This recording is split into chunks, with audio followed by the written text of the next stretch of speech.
asalaamaaleykum sunu mbokk internetu Sénégal 7 yéen ñi taamu plateforme Sénégal 7 ci site bi compte YouTube bi ñu ngi leen di nuyu gis ngeen décor bi nekk fii biñ leen di won ñu ngi nag ci quartier Amdalaay 1A bokk ci commune Thiaroye Gare ki fi nekk maire nag mooy Mbaye Sène tey jii dañu ñëwoon daal di xool quartier bi quartier boo xamante ne nii nag li nga xam ne moo di inondation yi dañ leen a sonal lool di ngeen ko gis ci biir reportage bi ñu leen defal kër yi ni mu mel mbedd mi ni mu mel wetu camp ba tamit ni mu daal di mel te terewul ci biir kër yi ñi nga xam ne ñoo fa daan nekk ña nga fa ba tey maanaam habitants yi ñu ngi fa dëkk ba tey malgré ñi ngi dund ci biir ndox mi ñoom nag yëkkati nañ seen kàddu daal di wax lan lañ bëgg lan lañ soxla ak lan la ñuy xaar ci maire bi waaye tamit ki nga xamante ne nii moo jiite gox bi di commune Thiaroye Gare di Mbaye Sène moom tamit daal di na joxe ay explication daal di na joxe tamit ay raison yi indi inondation bi ak yenn jéego la ci def bu loolu weesoo tamit xam ngeen ne keroog ba fi inondation yi amee maanaam samedi weekend bi am na benn tout tànk boo xam ne ñàkk na fi bakkanam mu nekk lu doy waar lool kër gi tout tànk bi daal di dëkk nag ak ay waajuram dafa dend ak fi nga xamante ne nii moo di camp Thiaroye ñu si bëri nag nee nañ la fekk militaires yi daal di fatt yoon boobu ndax buntu la woon buy dugg directement ci biir camp bi dafa indil quartier boobu problème ba tax ba ndox mi dafa dem ba dépassé seen digg looloo indi jéye bi ba sax jàppante amoon na si seen diggante ak ñi nga xamante ni ñoo di militaires yi lépp nag di ngeen ko gis si reportage bi nga xam ne seen site préféré Sénégal 7 moo leen ko dégtal. waaw fii moom métti na trop wax dëgg yàlla métti na trop mais nag lépp dañ koy sant yàlla rek parce que yàlla moom mooy def lu ko neex gaa ndox xéewal la mais des fois mu ànd ak nattu niñ ko dundee nag mooy mobilisation lañ def ànd ak suñuy rak suñuy mag suñuy doom lépp dugg ci ndox mi ngàcc ko monsieur le maire tamit jàppale ñu ci bu baax wax dëgg yàlla parce que boo demee mbedd bu nekk teg na fa machine pour ñu mën ko ngàcc ak yooyu te yooyu daanaka amu fi woon waaw di ko ñaan moom ci boppam rek mu fexe taxaw waa Thiaroye fexe dimbali ñu ci inondation bi nga xam ne bu ëllëgee duñu wax waxu machine waxu leneen la ñuy wax. non ndox fii moom ndoxu ren la am na fi ay kër yoo xam ne tamit ndoxu daaw la woon mais la majeure partie ndoxu ren la. waaw sëkk bi tamit am na ci responsabilité gars yi am nañ ci parce que dañuy jékki-jékki indi seen camion bu ànd ak ay xeer ak ay lu nekk ñëw sotti ko te lu gënoon a rafet lu gënoon a baax mooy man dama àndoon sax ñu indi ay machine affaire yooyu noonu xoos ko lépp tàlli comprendre nga xam ne su boobaa dina neex a ngàcc mais buñ ko sëkkee rek day indi ay jafe-jafe daal. waaw canalisation moom moo gën parce que boo seetloo xam nga élection jàll na am na maire bu fi jotoon a nekk mais maire boobu moom deful benn réaction wax dëgg yàlla deful benn réaction gersuwul benn yoon waa Thiaroye chaque jour ci ndox mi la ñuy dëkk mais kii mën nañ ko muñal parce que bi mu faloog léegi boo seetloo mi ngi nekk ci diggante 7 mois mais ci biir 7 mois yi nawet bi mu ko fekkee fexe na ba mbedd bu nekk mu def fa machine comprendre nga bu tawee ñu ŋàcc ko te yenn lieux yi nga xam ne amul machine tamit bu taw bi jeexee dina indi ay oto ñu ŋàcc ko te olof dafay wax kuy raam di la boot bu mënee dox moom kenn waxu ko ñi ngi am yaakaar ci moom nag wax dëgg yàlla di ko wax nag yaakaar googu yàlla bu mu ko tas. waaw loolu moom wax dëgg yàlla métti na trop parce que boo seetloo fii ñoo dëkk waaw kooku papaam xamante nañ bu baax mu nekk suñu mag yu baax Badou ñu ngi koy masawu coono di ko jaale di ko ñaanal yàlla na ko yàlla wutalal yàlla mi mën a wutal yàlla na ko yàlla wutalal mais métti na trop parce que boo seetloo ni mu demee da ngay xam ne loolu métti na parce que am doom mu commencé laa miin mu xëy dem ci loo xam ne suuraale woo ko day métti mais tamit ñi ngi lancé benn appel président Macky Sall militaires yi nañu ci dimbali parce que boo seetloo ay terrain dëkkuwaayu doomu aadama yi moo ko ëpp solo te cas boobu bi mu amee ñun ñu ngi bënn miiru camp bi jaarale fa tiwo yi pour ndox mi dem fa mais waa ji dafa génn paaka la génnee xottate tiwo yi ba militaire bi ci boppam ba loolu indi na fi sax coow te damaa yaakaar ni homme de tenue dañ leen fa teg pour ñu protéger population bi mais fi mu toll nii ñu ngi ñuy lor parce que foofu ñuy bañ ñu dugal fa ndox ma ay terrain la te terrain dëkkuwaayu doomu aadama moo ko ëpp solo loolu daal ñu ngi koy ñaan Macky Sall mu dimbali ñu ci dimbali waale ñu ci camp bi tamit camp bi nañu ci dimbali militaires yi jël seen wàll ñu jël suñu wàll parce que camp bi terrain bi ngi fa maison de la femme école bi lépp fi mu toll nii suñu doom yi bu ñuy jàngi dañuy wiiri grand tour la ñuy def dañuy tardé militaires yi tëj porte bi mun nañu ubbil fi benn porte loolu ñu ngi koy lancé appel président Macky Sall ñu ci mën a dimbali ñu jël. gars yi def nañ ci ay démarches commencement bi def nañ ay marche waxtaan négocier nañ def nañ lépp monsieur le maire sax wax dëgg yàlla def na ci ay démarches mais peut-être xam nga doomu aadama ku gàddu Sénégal benn camp bi mën nga ko bañ a prêter attention Macky Sall xam nañ loolu du dara ci moom mais nag xëy na Sénégal bi mu gàddu moo waral muy fàttali mais nag ñu ngi ko koy fàttaliwaat mu dimbali na ci parce que soxal nañu monsieur le maire def na ci ay jéego yu am solo dem na ba seeti ko pale wax ko mais nag peut-être dossiers yi moo bari mais ñu ngi ko koy fàttaliwaat rek mu dimbali ñu ci incha allah loolu daal lañ amoon pour kii. Vraiment c'est compliqué très compliqué parce que amatuñu yoon amul fuñ jaar tey chaque jour ñooy jouer le rôle des sapeurs pompiers ñun jeunes yi ñoo engagé wu pour jàppale maire bi parce que doté nañu ay machine ñoo koy teg ci koñ bu ne di ci xëy di ci yendu rien que pour jéem a saafara jafe-jafe askan wi loolu mooy suñu jafe-jafe majeur mais en tant que tamit jeune ñuy suñ nee nawet rek déjà nawetaan day dugg te buñ nee nawetaan entraînement day am te entraînement il faut nga koy def ci espace yu yaatu ci loisir la bokk nit bu jàngee at 9 mois war na épanouir fi ñu doon entraîné yëpp mu nekk ci camp bi militaires yi ñoo fermé camp bi amatuñ fi ñu entraîné actuellement civil du dugg ci camp bi takkal tenue sport bu la neex doo dugg ci camp bi yooyu jafe-jafe yu métti la yu ñuy dund yu méttee métti. amuñu fu ñu defee suñu entraînement amul depuis coow li am jàmmarloo parce que mordam la woon ñun jeunesse bi ñoo engagé wu bënn camp bi pour dugal fa suñuy raakool évacuer ndox bi jàppale nit ñi parce que amuñu woon issue ci tali bi lañ ko doon teg à un certain moment donné tali bi commencé xar te mu ngi en chantier Thiaroye nag bu taxawee commencé yàqu dañuy bàyyi lépp def leneen idée bi tourné wu parce que moo nekkoon la seule solution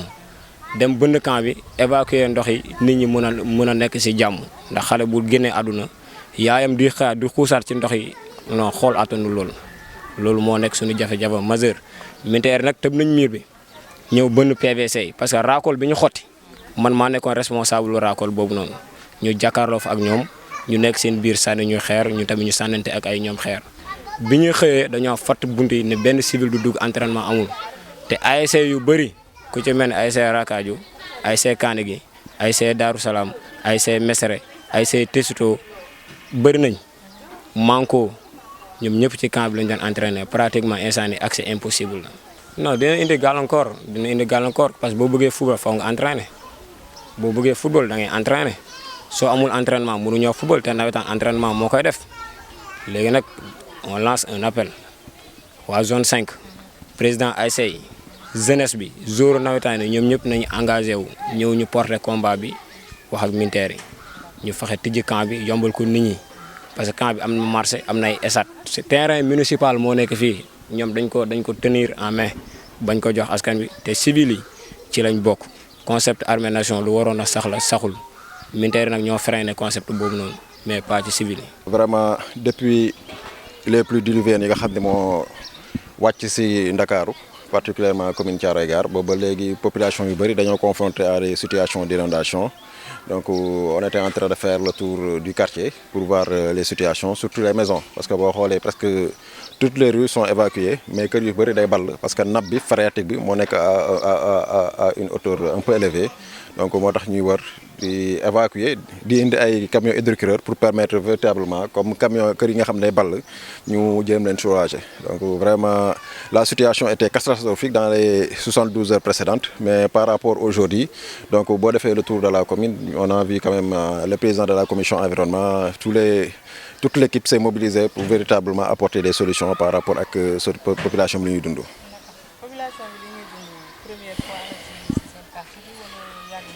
non yàgg nañ ko dund donc cette fois-ci vraiment véritablement ñoom xam nañ ni am na des améliorations parce que bu tawoon Thiaroye di nga toog une semaine tout est inaccessible mais cette fois-ci vraiment dans tous les coins dans vraiment tous les quartiers on a mis en place un dispositif fonctionnel pour nga xam ne bu tawee rek des solutions provisoires la machine pompe yeeg yëpp yóbbu ndox mi ci déversoir yi donc ren nag taw bi dafa ëpp mais loolu la ñuy ñaan taw mais alhamdulilah ba Thiaroye moom comparé à d'autres communes xam nañu la situation est véritablement maîtrisée. Est-ce que population bi engagé wu nañ ci sa wet? Bah loolu moom vraiment dañuy remercier surtout les jeunes des quartiers parce que le président de la commission environnement bien avant inondation bi dem ak taw bi di wàcc dañoo mettre en place benn comité des comités de gestion des inondations dans tous les quartiers ñu xool les points bas commune bu nekk quartier bu nekk zone bu nekk wax la mooy ses besoins en termes de machine ak terme de flexible mooy raakool yi ñuy def dotation bi donc loolu jeunes yi quartier yi ñoo ko yor du agent sax commune bi ñoo ko yor mais dans chaque zone boo demee jeunes yi ngay fekk ñu mobiliser wu génn joxante loxo ak commune bi xam ni li ñuy def seen bopp lañ koy defal tamit donc loolu moom vraiment au niveau de quartier on n'a pas de ce problème jeunes yi ils se sont très bien mobilisés pour accompagner la municipalité. plan Orsec moom wax dëgg yàlla dégg lañ si am waaw plan Orsec moom je crois que au niveau de la commune de Thiaroye Gare dégg lañ si am y a pas une autorité bi nga xam ne intervient au niveau du plan Orsec par contre. tey hydrocureur yi ñu am c'est véritablement le ministère des eaux à travers véritablement ses services ñoom ñoo fi déployé pour nous accompagner à vraiment soulager les populations donc on en profite véritablement pour remercier les responsables au niveau du ministère de l'assainissement et des eaux.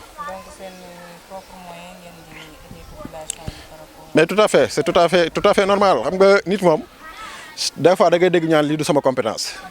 man dama ni boo nekkee dans une commune même bu nekkee dafa am des compétences transférées et des compétences générales yi nga xam ne état moo ko yor population du nekk si difficulté nga lii du sama compétence croiser les bras donc loolu moo taxoon ñu jël toutes les dispositions nécessaires pour xam ni inondation même bu nekkul compétence transférée population du nekk sa coono am si yow yaakaar ndaxte moo tax ñu fal la nga naan lii du sama compétence donc loolu moo tax vraiment population bi municipalité bi ba mu tawee ba tey ñun ñëpp dañoo dugg xam ni ñun ak état benn lañ. du état bi nga xam ne tey ils sont débordés ils sont partout au Sénégal ñoom ngay xaar ñu régler la sa situation. bon accident moom loolu moom dañ koy masu coono parce que suñu kanam la xewee te accident bu metti la parce que toute la journée ñi ngi gis yaay ji yor doomam di ngàcc ndox à un moment donné ñëpp ay nit lañ doomu aadama la boo demee ba santi da nga fatigué teg sa doom yàlla dogal lu muy dogal dañu xam ni accident la mais lu ko indi tamit bokk na ci camp bi. parce que nous sommes à 50 mètres du camp il y a de cela 15 ans ñun camp bi moo nekkoon suñu déversoir je ne dis même pas du camp mais le terrain municipal parce que il faut ñu comparer camp bi ak terrain municipal ndaxte Abdoulaye Wade ba mu fi nekkee dafa jëloon 30 hectares génne ko ci camp militaire bi may ko commune Thiaroye Gare ci 30 hectares yooyu ci lañ defar marché yi ci 30 hectares yooyu ci lañ defar hôpital ci 30 hectares yooyu ci lañ defar école ci lañ defar maison des femmes def ci maison des jeunes def ci lycée collège ak lépp. donc entre temps militaire ba ñëwee dañoo tëj lépp loolu mooy indi difficulté boo xoolee jour boobu am na affrontement entre les militaires et les populations de Thiaroye luñ mu nekk loo xam ne lu ñu déplorer parce que ay dëkkandoo lañ mais dëkkandoo bi dafa war rafet. quand on parle armée nation tey Sénégal nekkuñu ci guerre bi ñu nekk mooy ndox mi les militaires devraient se mobiliser auprès des quartiers auprès des populations au niveau de la commune de Thiaroye Gare ñëw jàppale leen mais bu population yi. de leur propre xam ni nit boo demee ba sës